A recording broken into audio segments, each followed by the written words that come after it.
میرے نبی تشریف لے جا رہے تھے مدینے سے باہر، تو آواز آئی یا رسول اللہ۔ آپ نے دائیں بائیں دیکھا تو کوئی نظر نہیں آیا۔ اب چلنے لگے تو پھر آواز آئی یا رسول اللہ۔ پھر آپ نے دائیں بائیں دیکھا، کوئی نظر نہیں آیا۔ پھر آواز آئی یا رسول اللہ۔ تو پھر آپ کی نظر پڑی، ایک ہرنی آپ کو پکار رہی تھی یا رسول اللہ۔ سبحان اللہ۔ ان کے آپ تشریف لے گئے تو وہ رسی سے بندھی ہوئی تھی چارپائی کے ساتھ۔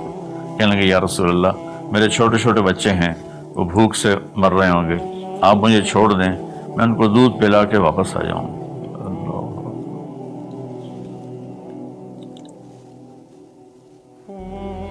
ایک جانور اطاعت کے لیے اتنا بڑا جذبہ دکھا رہا ہے کہ میں آ جاؤں گی، اور اسے پتہ ہے کہ میں آؤں گی تو پھر میرے ساتھ کیا ہوگا، میں پھر کبھی دوبارہ واپس نہیں جا سکوں گی، مجھے ذبح کیا جائے گا، مجھے پکایا جائے گا، کھایا جائے گا۔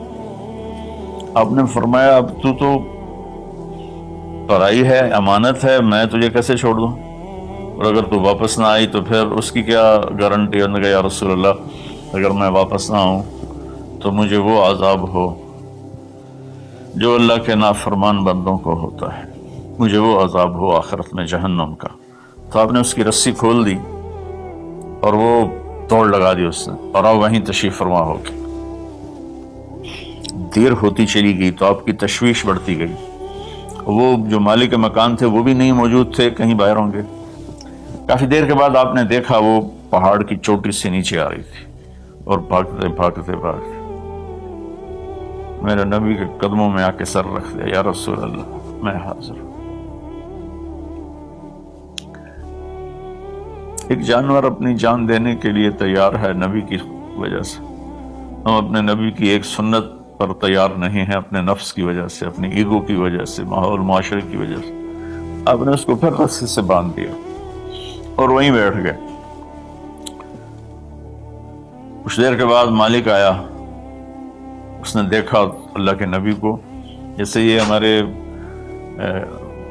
دیہاتوں میں ہوتا ہے، جب میں اپنے گاؤں میں ہوں تو کچھ لوگ اپنے جہاں زمین ہوتی ہے وہاں چھوٹے چھوٹے مکان بنا لیتے ہیں اور وہیں رہتے ہیں۔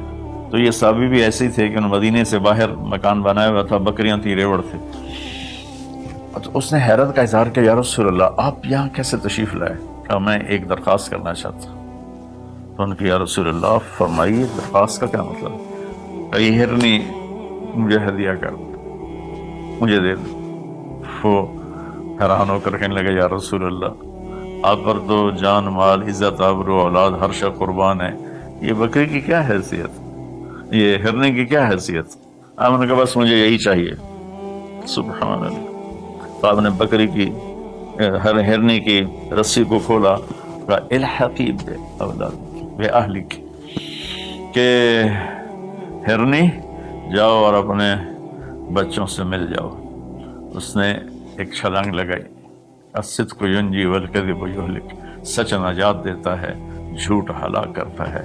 اس نے یوں آپ کے سامنے رکوع کیا اور سجدے میں جیسے جاتے ہیں سر زمین تک اس نے رکھا، پھر یوں اٹھایا اور چل آگے کو چل پڑی۔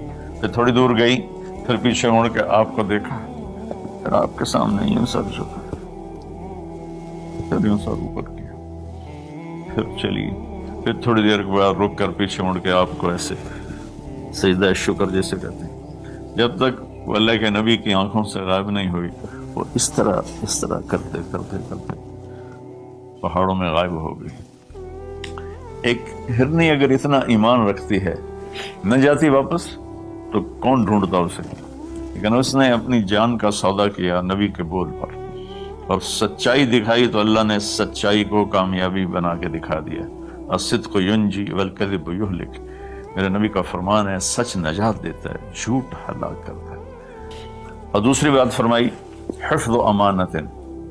تو بھائیو بہنوں بچوں آج کے بعد نیت کرو جھوٹ نہیں بولنا ہے، جھوٹ نہیں بولنا ہے، کہ مسلمان کی شان کے خلاف ہے کہ وہ جھوٹ بولے۔